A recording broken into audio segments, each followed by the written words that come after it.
పరిచర్యలు, ధర్మశాస్త్రం, ఉపదేశించారు. మీరు 4 సువార్తలు బాగా చదివారైతే మరి బైబిల్లో కనిపించేటువంటి లేదా సువార్తల్లో కనిపించేటువంటి 3 గ్రూపులు ఏమేవి? యేసుక్రీస్తు గారు చదవలేదు 2 ఉన్నాయి. పరిచర్యలు, ధర్మశాస్త్ర, ఉపదేశించు. ఇంకోటి ఉంటుంది ఏంటి? సద్దుకయ్యులు. ఎవరెవరు? పరిసయ్యులు, సద్దుకయ్యులు, ధర్మశాస్త్ర, 3 రకాల గ్రూప్. ఈ 3 రకాల గ్రూప్లు ఎవరు వీళ్ళు? మీకు తెలిసింది ఎవరు? ఒకనే చెప్పుకుంటూ వెళ్ళిపోతే మరి బాగుంటుంది కదా. ఎవరు పరిచయాలు అంటే ఎవరు? సద్దుకయ్యులు అంటే ఎవరు? ధర్మశాస్త్ర ఉపదేశించు అంటే ఎవరు? ఎవరైనా తెలుసుకున్నారు? పాత్ర ఎవరు చెప్పాలి?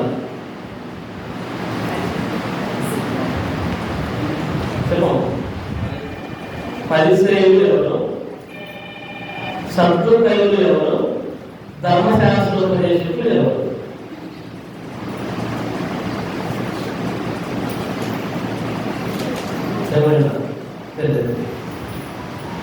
వీళ్ళు యేసుక్రీస్తు వారి కాలంలో ఉన్నటువంటి 3 రకాలైనటువంటి జనాభా, 3 రకాలైనటువంటి గ్రూప్స్ అన్నమాట. పరిసయ్యులు, సద్దుకయ్యులు, ధర్మశాస్త్ర, ఉపదేశకులు. ఈ 3 గ్రూప్స్ ఏవైతే ఉన్నాయో ఈ 3 కూడా ఇశ్రాయేలులో చెందిన వారే. 3 కూడా ఇశ్రాయేలులో చెందిన వారైతే వీరిలో ముందుగా పరిసయ్యులు ఎవరు అనేది మనం తెలుసుకున్నాం. చూడండి, పరిసయ్యులు ఎవరు? చూడండి, మత్తయి అపోస్తల కార్యములు, అపోస్తల కార్యములు గ్రంథము, అపోస్తల కార్యములు గ్రంథము 23వ అధ్యాయము, అపోస్తల కార్యములు గ్రంథము 23వ అధ్యాయము 8వ వచనం. సద్దుకయ్యులు పునరుత్థానము లేదనియు దేవదూతయను ఆత్మయను లేదని చెప్పుదురు గాని పరిసయ్యులు 2 కలవని ఒప్పుకొందురు. ఇప్పుడు చెప్పండి, ఎవరు పరిసయ్యులు? ఇప్పుడు చెప్పండి, ఎవరు పరిసయ్యులు? మళ్ళీ సద్దుకయ్యులు పునరుత్థానము లేదనియు దేవదూతయను ఆత్మయను లేదనియు చెప్పుదురు కానీ పరిసయ్యులు 2 కలవని. ఎవరు? ఇప్పుడు క్లారిటీ చెప్పండి.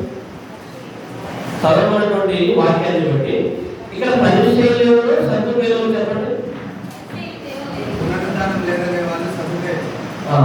పునరుత్థానము లేదనేటువంటి వాళ్ళు సద్దుకయ్యులు. 2 కలవని ఏ 2? పునరుత్థానము ఉందని దేవదూత ఉందని ఒప్పుకునేటువంటి గ్రూప్ ఏమో పరిసయ్యులు. ఈ 2 ఏమీ లేవనేటువంటి వాళ్ళు సద్దుకయ్యులు. సద్దుకయ్యులు ఒకసారి యేసుక్రీస్తు వారి దగ్గరకు వచ్చి, అయ్యో పునరుత్థానం ఉందని చెప్తున్నావు కదా, ఒకవేళ పునరుత్థానం ఉంటే ఒక మనిషి పెళ్లి చేసుకున్నాడు, ఆయనకి భార్య చనిపోయింది, ఆయనకి ఒక ఆవిడ పెళ్లి చేసుకుంటే భార్య చనిపోయింది, ఇట్లా 7 సార్లు జరిగింది. చనిపోయి తిరిగి వేసిన తర్వాత పునరుత్థానంలో ఎవరికి భార్య ఉంటుంది?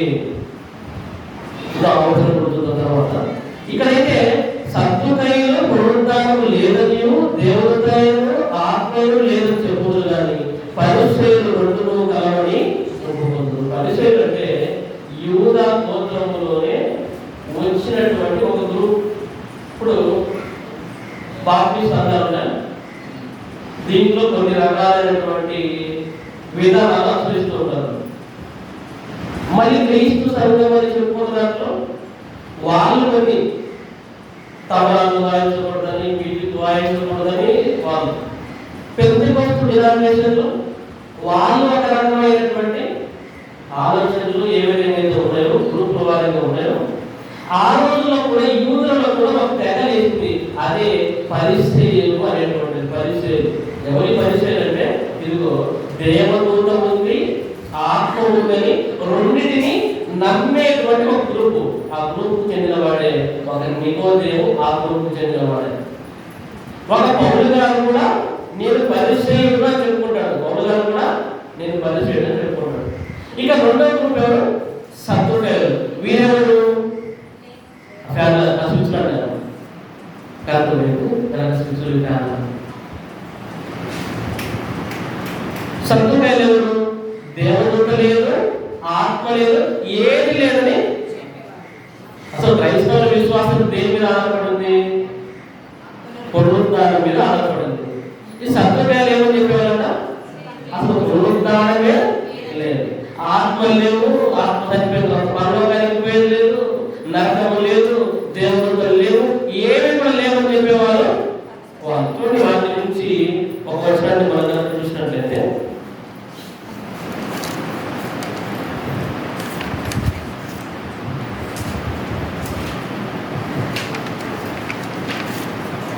మత్తయి సువార్త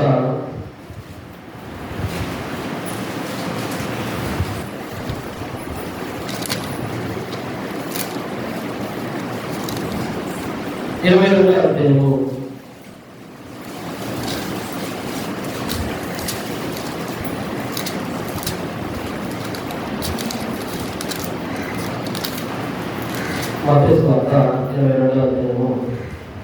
23వ వచనం.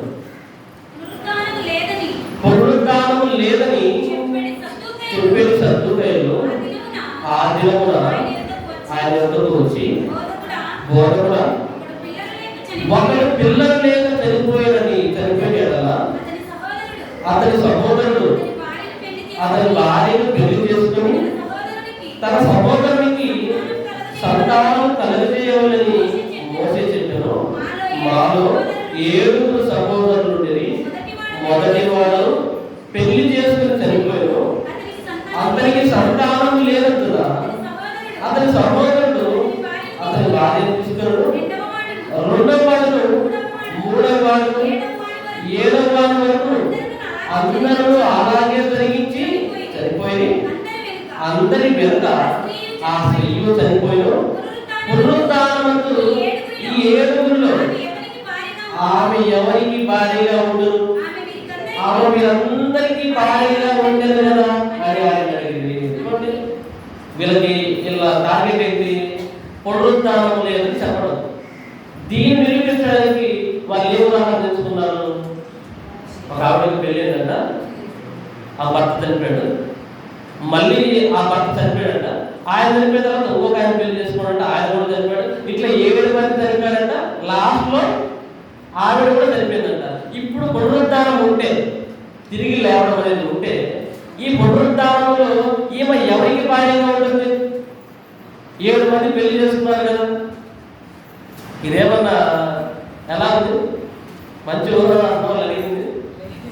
వాళ్ళు అనుకున్నటువంటి ఈ యొక్క సిద్ధాంతాన్ని, తప్పుడు సిద్ధాంతాన్ని నిరూపించడానికి వారు ఎందుకున్న మార్గం పెట్టుకుంటే చూడండి. కొంతమంది ఉంటారు, ఎట్లాగైనా కాదు వాళ్ళ వాదన నిరూపించాలి, నేను చెప్పిందే కరెక్ట్, మాదే కరెక్ట్, దానికి అడ్డదిడ్డగా మాట్లాడుతున్నారు. మా వాదనే కరెక్ట్ అని చెప్పుకోవడానికి ఒక పద్ధతి పాడు ఏది లేకుండా అడ్డదిడ్డగా మాట్లాడి మా వాదనే కరెక్ట్ అని నిరూపించుకోవడానికి ప్రయత్నిస్తుంటారు. వాళ్ళే సద్దుకాయలు లాంటి వారు.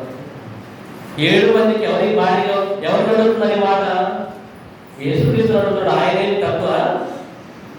ఎవరి దగ్గర మీరు మాట్లాడేది? ఆయన పునరుద్ధానం ఉందని చెప్తున్నాడు, నిత్య జీవం ఉందని చెప్తున్నాడు, నరకము పరలోకము ఉన్నాయని చెప్తుంటే ఆయన దగ్గరికి వెళ్ళి అతి పట్టుదల వేస్తున్నారు. ఆయన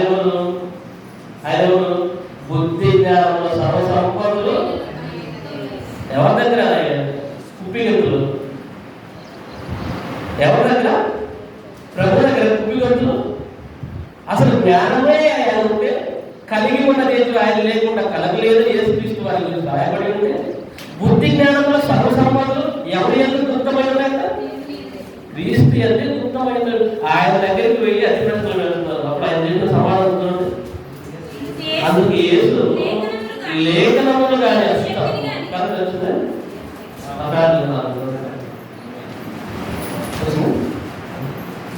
అందుకే యేసు లేఖనములను కానీ దేవుని శక్తిని కానీ ఎరుగక మీరు పొరపడుతున్నారు.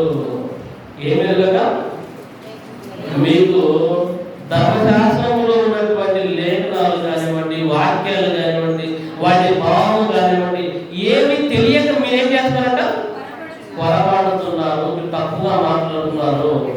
హలో, పునరుత్థానం తిరిగి లేవడంలో ఎవరు పెళ్లి చేసుకున్నారు, పెళ్లికి ఇయ్యబడరు, వారు పరలోకమందు దూతల వలె ఉండరు. పునరుత్థానంలో కూడా, పరలోకంలో కూడా, నరకంలో కూడా, అక్కడ కూడా పెళ్లి కావాలా? పరలోకానికి వెళ్ళిన తర్వాత పెళ్లిల గోళ ఉంటుందా? పోయి నరకానికి వెళ్ళిన తర్వాత పెళ్లిల గోళ ఉంటుందా? అందుకని యేసుక్రీస్తు వారు అక్కడ ఏమి పెళ్లిల గోళ ఏమి ఉండదు నాయన. నీ క్రియలను బట్టి నువ్వు వెళ్తే పరలోకానికి వెళ్తావు, లేదా నరకానికి వెళ్తావు. అంతకు మించి మళ్ళీ అక్కడ ఎవరికి ఎవరు భార్య, ఈమె రెండో భార్య, ఫస్ట్ భార్య, ఆయన ఏడో భర్తన, ఆరో భర్తన, ఈ గోళంతో ఏమి ఉండదు. కింది వెళ్తున్నటువంటి ప్రభు మాట్లాడింది, మృతుల పునరుద్ధానము గురించి నేను అబ్రహాము దేవుడును, ఇస్సాకు దేవుడును, యాకోబు దేవుడనై ఉన్నానని దేవుడు మీతో చెప్పిన మాట మీరు చదవలేదా? ఆయన సజీవులకే దేవుడు గాని మృతులకు దేవుడు కాడని వారితో చెప్పాను. జనులకు విని ఆయన బోధకు ఆశ్చర్యపడింది. ఏమని చెప్పాడు దేవుడు? నేను అబ్రహాము, ఇస్సాకు, మరి వారు మరణించిన తర్వాత కూడా ఈ దేవుడు ఏమని చెప్తున్నాడు? ఇప్పుడు అబ్రహాము, ఇస్సాకు, యాకోబులు భూమి మీద మరణించారా లేదా? భూమి మీద మరణించారా లేదా? మరణించిన తర్వాత కూడా దేవుడు ఏమని చెప్పాడు? నేను అబ్రహాము, ఇస్సాకు, యాకోబుల దేవుడు అన్నాడు. అనలేదా? అన్నాడు. అంటే వారు చచ్చిపోయిన తర్వాత కూడా వారి దేవుడు అని చెప్తున్నాడు. అంటే దేవుడు ఎవరికి దేవుడు? సజీవులుగా, మృతులుగా? సజీవులకు దేవుడు. మరి భూలోకంలో మరణించారా లేదా? మరి మరణించినప్పటికీ వారి దేవుడు అని ఎలా చెప్తున్నాడు? వారికి మరణం లేదు, ఆత్మకు మరణం లేదు, నిత్య జీవం ఉంది, నరకం ఉంది కనుకనే దేవుడు ఏమో చెప్పాడు ప్రభు? నేను అబ్రహాము, ఇస్సాకు దేవుడు సజీవులకే దేవుడు మీరు నమ్ముతున్నారు కదా. అబ్రహాము మీరు నమ్ముతున్నారు, ఇస్సాకును మీరు నమ్ముతున్నారు, యాకోబును నమ్ముతున్నారు. నమ్ముతున్నప్పుడు దేవుడు చెప్పిన మాట కూడా ఇప్పుడు ఇరుగున పడిపోవాలి. ఒకవేళ మేము అబ్రహాము నమ్మలేదని చెప్పామా, జనులంతా వచ్చి రాళ్ళతో కొట్టి చంపేస్తారు. ఎందుకంటే అబ్రహాం అంటే ఇజ్రాయేలు పిచ్చి. అబ్రహాం అంటే కానీ, మోషే అంటే కానీ పిచ్చి ఇజ్రాయేలుకి. ఎంత పిచ్చి అంటే వాళ్ళు చాలా గౌరవంగా భావిస్తారు. అబ్రహాం సంతానం చెప్పుకుంటారు. మోషే గారి గురించి కానివ్వండి, అబ్రహాం గారి గురించి కానీ చాలా ఇష్టపడతారు ఇజ్రాయేలు. ఇప్పుడు అబ్రహాం దేవుడు కాదని అన్నారు వీళ్ళు సద్దుకాయలు. ప్రజలు ఏం చేస్తారు? తరిమి కొడతారు. కింద ఆయన సద్దుకాయలను నోరు మూయించినని పరిచయలు విని ఏం చేశాడ? సద్దుకాయల నోరు మూయించేశాడు.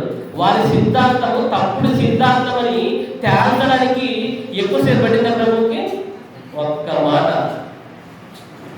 అబ్రహాము, ఇస్సాకు, యాకోబుల దేవుడు మన దేవుడు చెప్పాడు కదా. మరి ఆయన సజీవులకు దేవుడా, మృతులకు దేవుడా? మీరు కనుక పునరుద్ధానం లేదు అని మీరంటే వాళ్ళు ఎవరు? చనిపోయిన వారు లేనట్టే. దేవుడు చెప్పింది కూడా అబద్ధమైపోతుంది అన్నప్పుడు ఏం చేశారు? సైలెంట్గా వారి సిద్ధాంతం తప్పకూడదని వెళ్ళిపోయారు. ఇక మూడవ గ్రూప్ ఏది? ధర్మశాస్త్ర ఉపదేశకులు. ఎవరు ధర్మశాస్త్ర? ఈ పేరులోనే అర్థం ఉంది. ధర్మశాస్త్ర ఉపదేశకులు అంటే ఎవరు? ధర్మశాస్త్రాన్ని ఏమి ధర్మశాస్త్రము? ధర్మశాస్త్రం అంటే ఏంటి అసలు చెప్పండి? ధర్మశాస్త్రం అంటే చెప్పండి, చెప్పండి.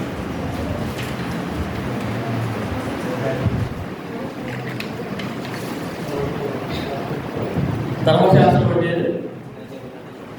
ఉన్నది ఉన్నట్టు చెప్పండి. నెక్స్ట్, ధర్మశాస్త్రం అంటే ఏంటి? బైబిల్లో దేని ధర్మశాస్త్రం అంటారు? వాక్యం చెప్పండి. దేని ధర్మశాస్త్రం అంటారు? 10 ఆజ్ఞలు. ఇంకా దేని ధర్మశాస్త్రం అంటారు బైబిల్లో? ఓకే. ఇంకా ధర్మశాస్త్రం అంటే మోసేకు సీనాయి కొండ మీద దేవుడు రాసి ఇచ్చినదే ధర్మశాస్త్రం అంటారు. దాంట్లో 10 ఆజ్ఞలు ఉన్నాయి. కేవలం 10 ఆజ్ఞలు ఒకటే కాదు. నిర్గమకాండం సగం నుంచి మీరు మొదలు పెట్టుకుంటే లేవి కాండంలో రాయబడిన ఆజ్ఞలు కావచ్చు, నిర్గమకాండంలో రాయబడిన ఆజ్ఞలు కావచ్చు. ఈ 5 పుస్తకాల్లో నిర్గమకాండం నుంచి ద్వితీయోపదేశకాండంలో దేవుడు ఇచ్చినటువంటి ధర్మశాస్త్రం అంటే వారికి ఇచ్చినటువంటి విధులు 10 ఆజ్ఞలు కావచ్చు. తర్వాత చనిపోయిన తర్వాత ఎలా శుద్ధి చేయాలి, పొరిటి వారిని ఎలా శుద్ధి చేయాలి, కుష్ఠరోగిని, ఇవన్నీ చాలా రూల్స్ ఉంటాయి. మీరు లేవి కాండం చూడండి, నిర్గమకాండం చూడండి, సంఖ్యాకాండం చూడండి, ద్వితీయోపదేశకాండం చూడండి. ఇవన్నీ కూడా ధర్మశాస్త్రము దేవుడు మోషే గారి ద్వారా ఇశ్రాయేల్ ప్రజలకు ఇచ్చినటువంటి రూల్స్ బుక్, ఇశ్రాయేల్ ప్రజలకు ఇచ్చినటువంటి విధి విధానాలే ఏమంటారు? ధర్మశాస్త్రము. ఏంటి ధర్మశాస్త్రము? దేవుడు మోషే గారి ద్వారా ఇశ్రాయేలుకి ఇచ్చినటువంటి ఆజ్ఞల సమూహమే ధర్మశాస్త్రం. దాన్ని బోధించేటువంటి వాళ్ళే ఎవరు? ధర్మశాస్త్ర ఉపదేశకులు. అంటే యేసుక్రీస్తు వారి కాలానికి ఇదిగో ఈ ధర్మశాస్త్రాన్ని ప్రజలకు బోధించేటువంటి వారు. అప్పటి నుంచి కూడా ధర్మశాస్త్రం ఇచ్చినప్పటి నుంచి కూడా క్రీస్తు కాలం వరకు కూడా ధర్మశాస్త్రాన్ని బోధించే వాళ్ళ ప్రజలకి. ఎందుకంటే చదువు రాని వాళ్ళు ఉంటారు, వాళ్ళందరికీ దేవుని ఆజ్ఞలు అంటే ఏంటో అవన్నీ కూడా చెప్పడానికి నియమింపబడిన వారే ఎవరు? ధర్మశాస్త్ర ఉపదేశకులు. ఒకటి పరిసయ్యులు, వీళ్ళు యూదగోత్రానికి సంబంధించినటువంటి వారు. వీళ్ళు దేవదూతను ఆత్మను నమ్మేటువంటి వారు. ఇందులో ఒక పౌలు గారు ఉన్నారు, ఒక నికోదేమో ఉన్నారు. రెండవది సద్దుకైలు. వీళ్ళు సుమారుగా మరి బైబిల్ పండితుల అంచనా ప్రకారము వాళ్ళు లేవి గోత్రానికి సంబంధించిన వాళ్ళగా పిలువబడుతుంటారు. ఇక మూడవదిగా ధర్మశాస్త్ర ఉపదేశకులు. వీరు కూడా లేవి గోత్రానికి సంబంధించిన వారు. వీరికి ఇచ్చినటువంటి పని ఏంటి? ధర్మశాస్త్రాన్ని ఉపదేశించడము. అయితే వీరిలో ఉన్నటువంటి లక్షణాలు ఏంటో మనం ఈ యొక్క ఆరాధన సమయంలో మనం ధ్యానిద్దాం. మత్తయి సువార్త 23వ అధ్యాయం, మత్తయి సువార్త 23వ అధ్యాయం 27వ వచనం.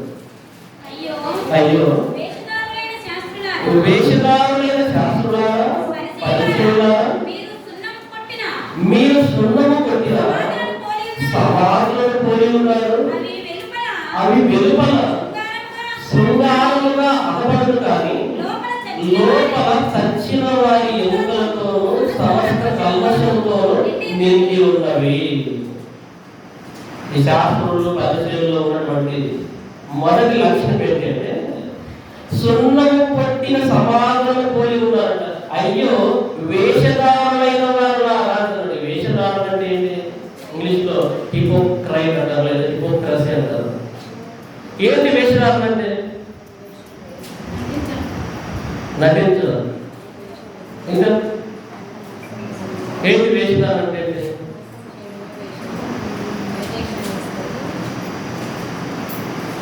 ఏంటి వేషధారులు అంటే? లోపల ఒకటి ఉండి బయట ఇంకొకలా బిహేవ్ చేయడం. చూడండి, ఉదాహరణకి స్నేహితుడిని లేదా స్నేహితురాలు ఇద్దరం కలిసి మంచిగా వెళ్దామని చెప్పి పైకేమో మంచిగా పోదాం, ఎక్కడికైనా తీసుకెళ్ళి అక్కడ దర్పేసి రావడం ఏంటి? అదే వేషధారణ. పైకేం మాట్లాడుతున్నాడు? నువ్వు నాకు క్లోజ్ ఫ్రెండ్వి అని మాట్లాడి తీసుకెళ్ళిపోయి అక్కడ మాత్రం చేసేది చేయబోయేది వేరు. అంటే పైకి ఏమో ప్రేమను వలకపోస్తూ లోపల విపరీతమైనటువంటి ద్వేషాన్ని నింపుకొనడమే వేషధారణ.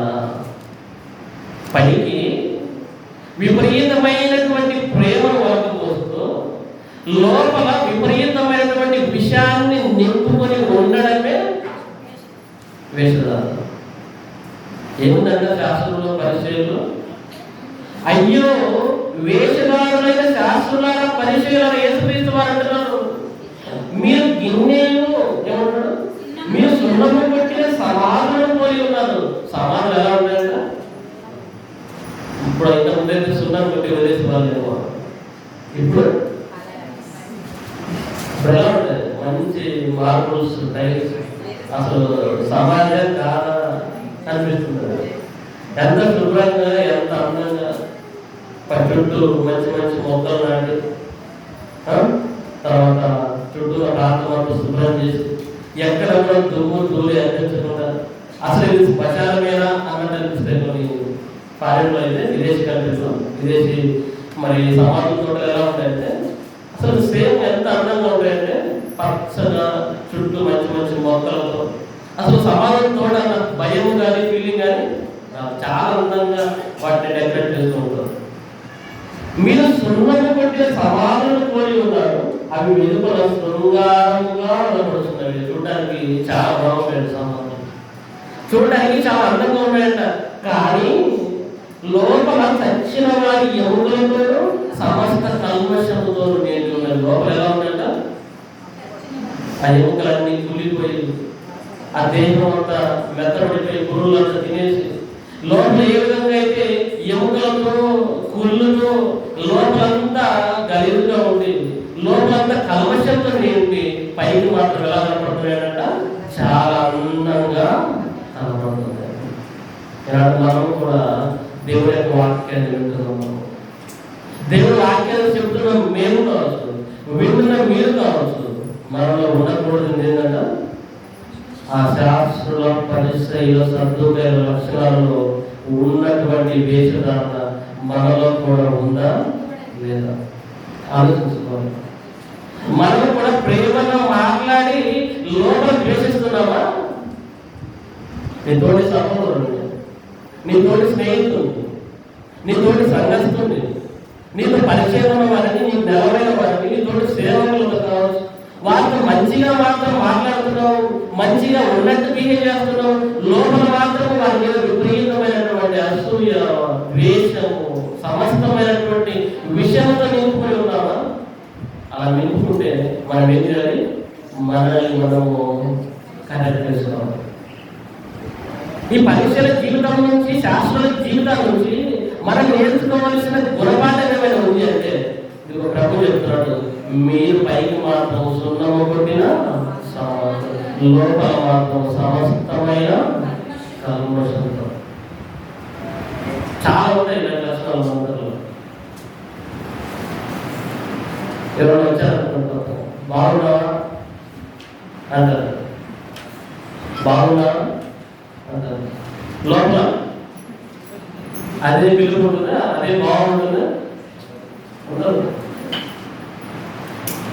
ఎవరైనా ఉద్యోగం వేసినారు, బాధపడ్డారు, మెసేజ్ ఏంటంటే కంగ్రాచులేషన్స్ కంగ్రాచులేషన్స్ కంగ్రాచులేషన్స్, లోపల విడిగా వచ్చారు అనుకోరా? హ్యాపీ బర్త్డే అని చెప్తారు, ఈయనకెందుకు బర్త్డే అనుకుంటారు. అవునే కాదు? ఇవన్నీ ఏంటి? మనలో ఉన్నటువంటి మనం కూడా పరిచయం శాస్త్రంలో కాదు, కానీ లక్షణాల్లో మాత్రం మారు లక్షణాలు మనలో కూడా ఉన్నాయి కాదంటారా? మనము భౌతికంగా పరిచయం కాకపోవచ్చు, శాస్త్రం కాకపోవచ్చు, వారికి సంబంధించిన వారు కాకపోవచ్చు, కానీ లక్షణాలను చూసుకుంటే వారి లక్షణాలు మనలో కూడా ఉన్నాయి కదా. మనం కూడా ఆధునిక శాస్త్రంలో పరిచయం, ఆధునిక కాలానికి చెందినటువంటి వారికి మనం కాబట్టి ప్రభు మనలో ప్రవేశిస్తున్న వారు కావచ్చు, ప్రభు మనలో చెయ్యి వేరే వారు కావచ్చు, మనలో మనము కరెక్ట్ చేసుకోవాల్సింది అదే వేషధారణ. ప్రతి ఒక్కరితో ఎలా ఉండాలి? నీకు కోపం అంటే కోపాన్ని చూపు, కానీ ఎలా ఉంటారు? రెండు చూపించదు. ఎలా? పైకి ఒకటి, లోపల చూపించదు. అందుకే ఒక సామెత ఉంది, కోపాన్ని చూపేటువంటి శత్రువులైన నమ్మవచ్చు కానీ, యథార్థంగా ఉండేటువంటి శత్రువులైన నమ్మవచ్చు కానీ, వేషధారంతో ఉన్న స్నేహితుడు ప్రమాదకరం. శత్రువు గురించి ఎప్పుడు వాడికి మనకు కోపం ఉండదు, మధ్యలో ఏముండదు. కానీ మనతో మంచిగా ఉంటూ నటిస్తున్న వారితోనే ప్రమాదం. శత్రువు ఎప్పుడు శత్రువుగానే ఉంటాడు, వానికి మనకు అందుకే మంచిగా ఉండదు. కానీ ఎవరితో ప్రమాదము?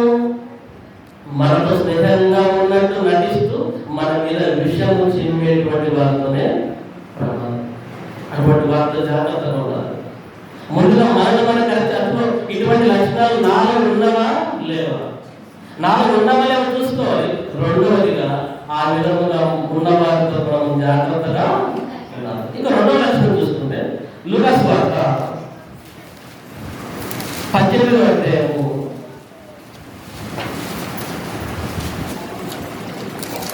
18వ అధ్యాయము 9 నుంచి 14 వస్తాను. తామే నీతిమంతులమని తాము నమ్ముకొని ఇతరులను తృణీకరించుతో ఆయన ఈ కుమారం చెప్పాను. ప్రార్థన చేయుటకై ఇద్దరు మనుషులు దేవాలయంలోకి వెళ్ళి వారిలో ఒకడు పరిచయుడు, ఒకడు సుంకరి. పరిచయుడు నిలబడి, దేవా, నేను చోరును, అన్యాయస్తులను, వ్యభిచారులను ఇతర మనుషుల ఈ సుంకరి వలన ఉండనందుకు నీకు కృతజ్ఞతాస్తుతులు చెల్లిస్తున్నాను. వారమునకు 2 వారాలు ఉపవాసము చేస్తూ నా సంపాదన అంతటిలో 10 చెల్లించుతున్నానని తనలో తాను ప్రార్థించుండెను. అయితే సుందరి దూరముగా నిలుచుండి ఆకాశం వైపు కళ్ళెత్తటకైనా ధైర్యం సాగ సొమ్ము కొట్టుకొచ్చు, దేవా, పాపినైన నన్ను కరుణించమని పలికాను.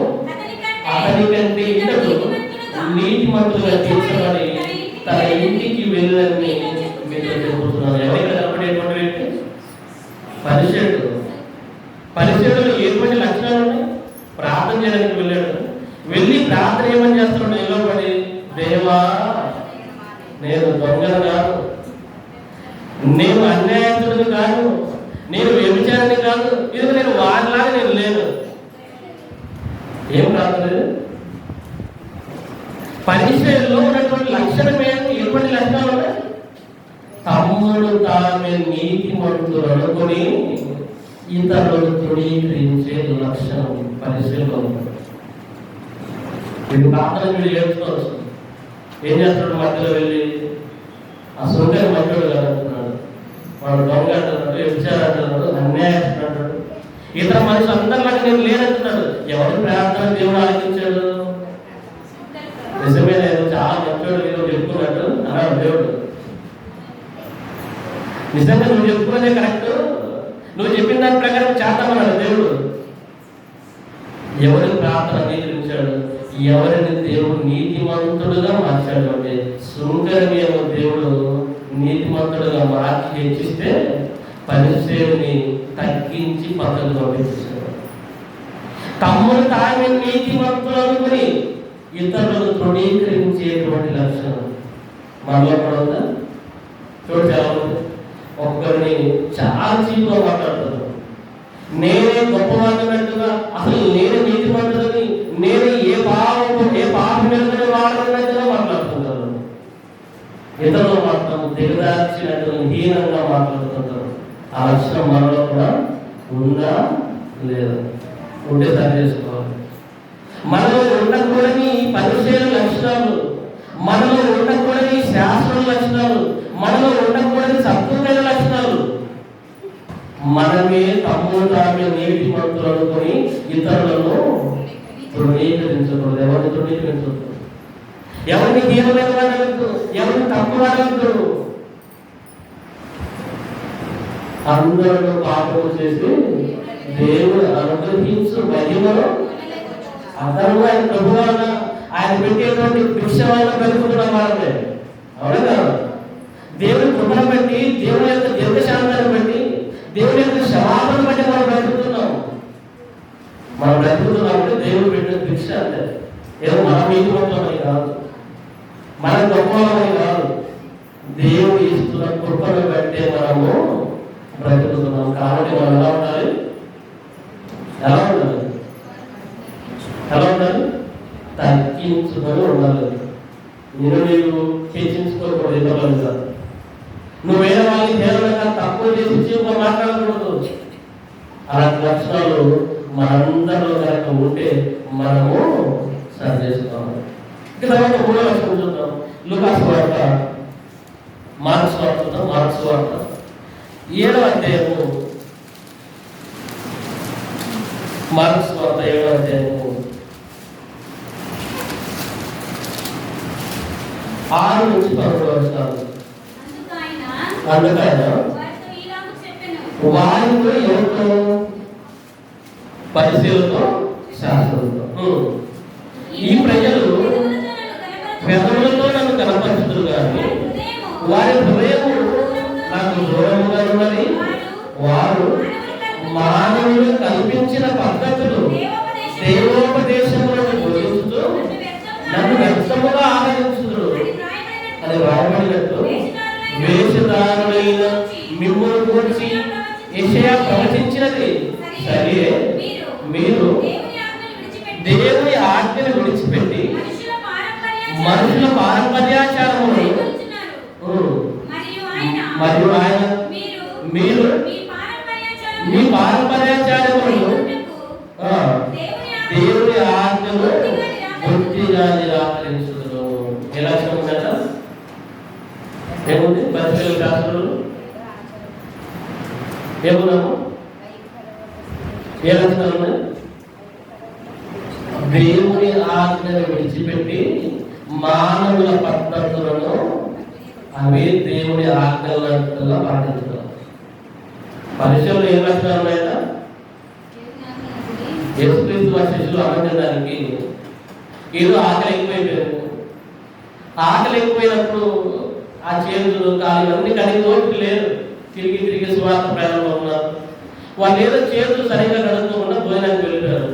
వచ్చారు వెంటనే, ఏంటి నీ శిష్యులు చేతులు కడుక్కోకుండా తింటున్నారు?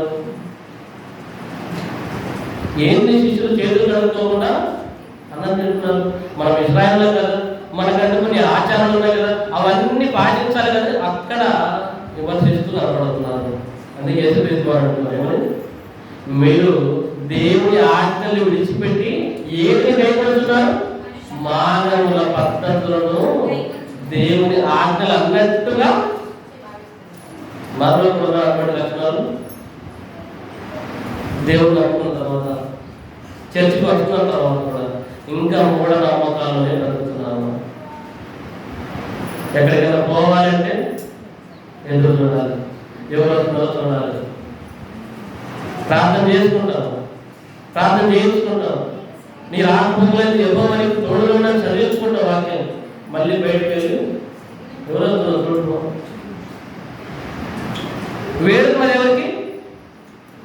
దేవునికి. దేవుడు అడిగవయ్యా, నా ప్రయాణవంతంలో కాచి కాపాడమని దేవుడు అనుకున్న తర్వాత మళ్ళీ ఎవరు ఎదురొస్తే నీకెందుకు? ఎక్కడ దేవుడు రాయించాడు బైబుల్లో? అమ్మ పరిస్థితి మొదలు ప్రయాణం అయిన తర్వాత ప్రార్థన చేసుకొని ముందుకు రోడ్డు మీదకి వచ్చి ఎవరెవరు వస్తున్నారో ముందు చూడు, ఎవరు రాకపోతే మీ ఇంట్లో వాళ్ళు ఎవరు ఎదురండి ఉందా ఎక్కడన్నా? మరి ఎందుకు చేస్తున్నారు ఇవన్నీ? పరిచయం కూడా చేతులు ఎందుకు గడుపుకోలేదు, కాళ్ళు ఎందుకు గడుపుకోలేదు, నెత్తి ఎందుకు గడుపుకోలేదు, అన్నమాటలు ఎందుకు, ఇవన్నీ గడుపుకోవడానికి సమయం ఎక్కడ ఉంటుంది? ఎక్కడ దేవుడు చెప్పాడా? మరి ఎందుకు పాటిస్తున్నారు? ఆ ఇంట్లో వచ్చే వాళ్ళు కూడా ఎవరు రాకూడదా? విధవాన్ని ఎదురు రాకూడదు. మళ్ళీ ప్రార్థన చేస్తారు, అయ్యా తండ్రి విధవాని పక్షులు వాద్యమాడేవాడు తండ్రి. ఎవరు చేసి మన ప్రార్థన? మనమే ప్రార్థన చేస్తే విధవాళ్ళ గురించి. మళ్ళీ ఎవరిని తక్కువ చూసేది? మళ్ళీ విధవాళ్ళు. నిజంగా ఇది వాక్యానుసారమైన ఆలోచించండి జాగ్రత్తగా. నేను అంటున్నాను కదా, నిజంగా వాక్యానుసారమైనది. ఎవడో మనమే పుట్టాడు మన పూర్వీకుల్లో, పలాని వాళ్ళు ఎదురు రాకూడదు, పలాని వాళ్ళు ఎదురు కీడు జరుగుతుంది, ఎవడో పెట్టిన దాన్ని అది దేవుని నమ్మి కూడా, దేవుని యొక్క వాక్యాన్ని అంగీకరించి కూడా ఇంకా అటువంటి నమ్ముతున్నామంటే ఎంతవరకు వాక్యాన్ని ఆలోచించండి. వస్తున్న వాళ్ళు ఎంత బాధపడతారు. ఒక వ్యక్తి వస్తున్నప్పుడు, ఆ వ్యక్తి తృణీకరిస్తున్నప్పుడు వారి మనసులో ఎంత బాధ ఉంటుంది. తప్పు కదా, తప్పు. ఆలోచించండి. క్రైస్తవులు అంటే సమాజాన్ని నూతనమైన సంస్కరణల దిశగా నడిపించేవాడు. ఇంకా మూఢనమ్మకాలు బ్రతికేవాడు కాదు క్రైస్తవుడు అంటే. ఇంకా మూఢనమ్మకాలు బ్రతకమని చెప్పేది కదా బైబుల్. బైబుల్ ఏంటంటే నేను నూతనమైన వ్యక్తిగా మార్చేది, సమాజాన్ని ఉద్ధరించడానికి పుట్టిందే బైబుల్ అంటే. ఈరోజు పాతకాల పద్ధతుల్లోనే ఎవరో మన మీద దొరికిన అజ్ఞానపు ఆచార భావాలను ఇంకా బ్రతకమని కాదు. నువ్వు నీ అంత ఆలోచించు. లేఖనాలు ఏం చెప్తున్నావో చూడు, దాన్ని బట్టి నువ్వు బ్రతుకు. దేవుడు అంటున్నాడు, వ్యర్థమైన ఆచారం ఏమంట, వ్యర్థమైన పితృపారంపర్య ఆచారాలను విడిచిపెట్టాలి. ఎప్పటి నుంచో వస్తున్నాయి కదా, ఇంకా ఆచరిస్తానంటే కుదరదు. ఎవరు తెలుస్తుంది నీకెందుకు? నువ్వు ఎవరి మీద ఆధారపడాలి? దేవుడు నా ఆశ్రయ దుర్గము, నేను ఆయనను నమ్ముకునేది అంటే అయిపోయింది. ఎవరైతే కానీ ఎవరైతే చేయాలి. ఆ విధంగా మన జీవితంలో మనమే మార్చుకోవాలి. ఆ విధంగా మనమే వాక్యానికి మనంతటా మనకు ఇవన్నీ ప్రాక్టికల్గా చేస్తూ ఉంటే అవే అలవాటు అయిపోతాయి. ఇక తర్వాత రోజులు చూడటం, ఏ రోజు మంచిది, ఏ గడి మంచిది. ఎందుకంటే మనకి ఎందుకు చెప్పండి, ఎందుకు ఈరోజు యాక్సిడెంట్లు జరుగుతున్నాయంటే, ఈరోజు మంచి రోజు అంటున్నారు, ఈ మంచి రోజులు యాక్సిడెంట్ జరగదు కదా. ఈరోజు శుభముహూర్తం అంటారు, ఈ శుభముహూర్తంలో యాక్సిడెంట్లు ఎక్కడ జరగట్లేదా? ఎవరికి కీడు రావట్లేదు? బైబిల్ ఇవన్నీ రాయించాడు దేవుడు. ఏమన్నాడు దేవుడు? 6 దినాలు ఏమంట, దేవుడు తాను చూసిన ఆదికాండంలో 2వ అధ్యాయము 2వ వచనం. దేవుడు తాను చేసిన 1వ అధ్యాయం 31. ఆదికాండము 1వ అధ్యాయం 31. దేవుడు తాను చేసిన యావత్తు చూసినప్పుడు చాలా మంచిదిగా, ఎలా ఉందంట, దేవుడు కలిగించిన మంచిది. సృష్టి అంతా అయితే, సృష్టి అంతా దాంట్లో ఏమున్నాయి? నక్షత్రాలు ఉన్నాయి, అమావాస్య ఉంది, ఆదివారం ఉంది, పౌర్ణమి ఉంది, అన్నీ ఉన్నాయి. దేంట్లో? దేవుడి సృష్టిలో దినాలు ఉన్నాయి, నెలలు ఉన్నాయి, సంవత్సరాలు ఉన్నాయి, అందులోని అమావాస్య ఉంది, అందులోని పౌర్ణమి ఉంది. అన్నీ ఏంటివంట? దేవుడు తాను చేసిన సమస్తము చూసినప్పుడు మంచిది అన్నాడు దేవుడు. దేవుడు తాను చేసిన పని అంతటికి ఇచ్చిన సర్టిఫికేట్ అంటే ఇదంతా ఏంటిది? మంచిది. మరి మనం ఏం చేస్తున్నాం? వాటికి అమావాస్య మంచిది కాదంట, మంగళవారం మంచిది కాదు, శనివారం మంచిది కాదు, ఈ టైం మంచిది కాదు, ఆ టైం మంచిది కాదు. ఎక్కడ చెప్పాడు దేవుడు? ఎక్కడ మన బైబిల్ ఏమన్నా? పరిచయులు, శాస్త్రులు, సద్దుకైలో ఉన్న లక్షణాలు ఏంటి? మానవ ఆచారాలు మనలో అవి ఉండదు. ఒకవేళ నువ్వు ఇంకా వాటిలో ఉన్నావా, నీవు కూడా ఎవరివి? నువ్వు కూడా పరిచయుడు, శాస్త్రుడు, సద్దుకైలు, వాటిని తృణీకరించి బయటకు రావాలి. ఇక చివరిగా వాటిలో ఉన్నటువంటి లక్షణాలు మనం చూసినట్లయితే మత్తయి సువార్త 23వ అధ్యాయము 23వ వచనం. అయ్యో వేషధారులైన శాస్త్రులారా, పరిచయులారా, మీరు పుదీనాను, సోపులను, జీలకర్రలను 10వ వంతు చెల్లి. దేనికంట? దేవుడు 10వ భాగం తీసుకొని రమ్మని చెప్పాడు. ఎందుకు? 10వ భాగం తీసుకొని రమ్మని చెప్పాడు. ఎందుకు? అక్కడ ఉన్నటువంటి లేవీయులకు యాజక ధర్మాన్ని జరిగించే వారికి వారి బ్రతుకు నిమిత్తము దేవుడు 10వ భాగం తీసుకొని రమ్మని చెప్పాడు. ఓకే, మంచిది. అయితే దేవుడు ఎట్లా అడుగుతారంటే వీళ్ళు ఆకుకూరలో 10వ భాగం తీసుకొని రమ్మంటారు. పుదీనా, తర్వాత సోపులో కూడా, సోపు అంటే తెలుసుకోవాలి, దాంట్లో కూడా 10% కావాలంటారు. ఇంకా జీలకర్రలో కూడా 10. 10వ దశభాగం దేవుడి ఇవ్వమని అన్నాడని చెప్పి ప్రతి దాంట్లో అడిగి ధర్మశాస్త్రంలో ప్రధానమైన విషయములు అనగా న్యాయములు, కనికరములు, విశ్వాసములు విడిచిపెట్టింది, వాటిని మానక వీటిని చేయవలసి ఉన్నది. ఏంటంటే ప్రధానమైన ధర్మశాస్త్రంలో ఉన్న న్యాయాన్ని విడిచిపెట్టారు, ధర్మశాస్త్రంలో ఉన్న కనికరాన్ని విడిచిపెట్టారు, ధర్మశాస్త్రంలో ఉన్న దేవుని మీద చూపించవలసిన అపారమైన విశ్వాసాన్ని, నమ్మకాన్ని విడిచిపెట్టి దేవుని యొక్క భయభక్తులు మాత్రం పక్కన పెట్టేసి అవి మాత్రం కావాలంట, ఇవి మాత్రము అవుతుంట. అలాగే బైబిల్లో కూడా ఈ పరిశీలి శాస్త్రం ఏం చేస్తారంట, వాళ్ళకు అనుకూలమైనవి తీసుకొని మిగతావి విడిచిపెట్టేస్తున్నారు. వాళ్ళకి అనుకూలమైనవేమో తీసుకుంటున్నారు, మిగతావి మాత్రము. బైబిల్లో ఈ వాక్యం ఉంది కదా, ఈ వాక్యం బాగుంది, ఈ వాక్యము మంచి నేను తీసుకుంటాను, ఈ వాక్యం నాకు సంబంధించి అంటారు, నిన్ను నీ కుటుంబాలందరినీ ఆశీర్వదించడం అంటే ఇది నా గురించి రాసింది అంటారు. లేదు ఈ వాక్యంలో పాటించకపోతే వచ్చి శాపాలు వస్తాయనుకో, ఇది నాకు కాదంటారు. ఆశీర్వాదాలు అయితే కావాలి, ఆటలు అయితే అవి ఎవరిలో ఉన్న లక్షణాలు, పరిస్థితుల్లో ఉన్న లక్షణాలు. అక్కడ ఉన్నటువంటి జనాభా అంతటికి ఇదిగో ధర్మశాస్త్రంలో ఇది రాయబడి ఉంది, మీరు పాటించవలసిందే, ఖచ్చితంగా వారి మీద మోపుతున్నారు, కానీ వీళ్ళు మాత్రము పాటించరు. కాబట్టి ఎవరెవరు మనం చెప్తుంది, ఒకటి పరిచయులు, సద్దుకయులు, ధర్మశాస్త్ర ఉపదేశకులు. ఎవరు పరిచయులు అంటే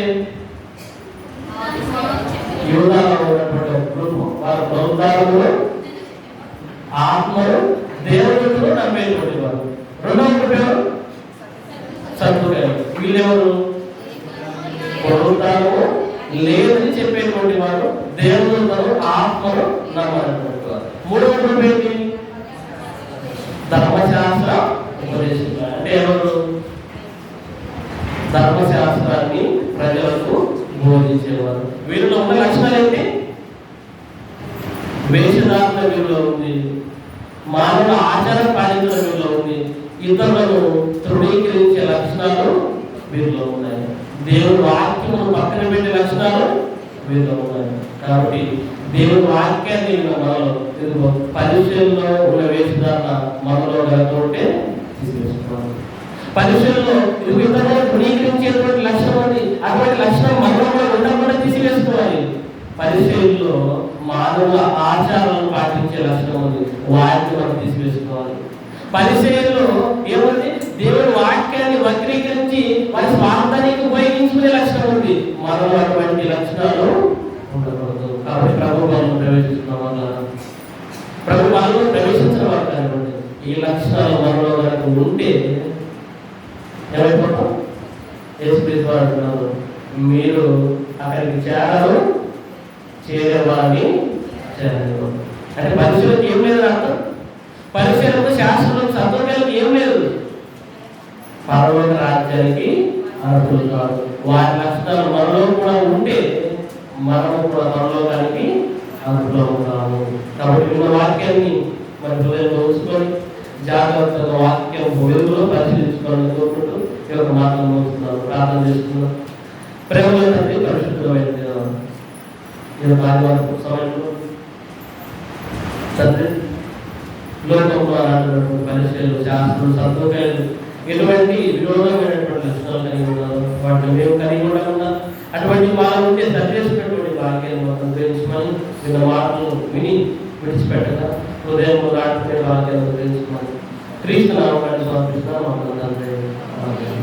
ప్రభువులో ప్రవేశిస్తుండగా మరి స్త్రీలలో చేద్దరు, పురుషులు చేద్దరు, శుద్ధులు చెల్లించవలసిందిగా కోరుతున్నాం.